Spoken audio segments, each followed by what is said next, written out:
oras, hatod ka nato sa Camel Soy Sauce.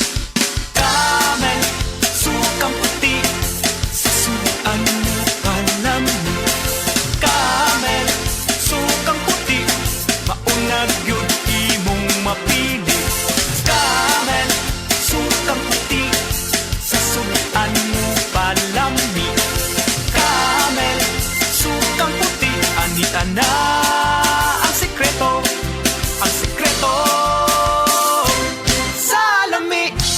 Ang himsog nga lang sa ubaga, magpasabot usab og himsog nga panglawas sa kanitibukan. Likay sa polusyon sa hangin, pagpanigarilyo o second-hand smoke ug mga aktibidad nga makadaot niini. Kauban ang sakong diet, pagkatug og exercise, masiguro ang healthy lungs ug inom og Vitalungs capsule. Protect your lungs and protect your life with Vitalungs. Pananalig, Pilipinong matatag ang pananampalataya. Siya ang ating lakas. Hindi tayo naniniwala sa mga Diyos-Diyosan. Tunay na Diyos ang ating sinasamba. Ang kanyang turo ang gabay natin.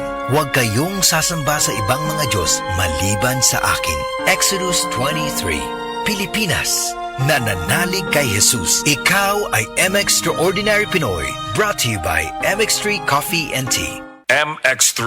Tunay, natural, at original. Kamautang mo diskarte, bisan magdungan-dungan pa ang mga hagit sa kinabuhi. Pero kung saon kung magdungan ng bughat, labad sa ulo, pamaol o hilanat, diskarteng Rexidol Forte na! Mas paspas banat sa bughat, nga naikadungan na labad sa ulo, pamaol, o pwede sad nga hilanat. Mas paspas banat sa upat, bisan magdungan pa! Faster versus paracetamol in as fast as 30 minutes. Unilab yan. Paracetamol caffeine is the generic name of Rexidol Forte. If symptoms persist, consult your doctor. Ako po si Dr. Manfred Marpa, isang doctor of medicine. I would like to recommend to everyone, regardless of age, whether you're an adult, a young child, or a pregnant mother, pwedeng mag-take ng life extension vitamin D3.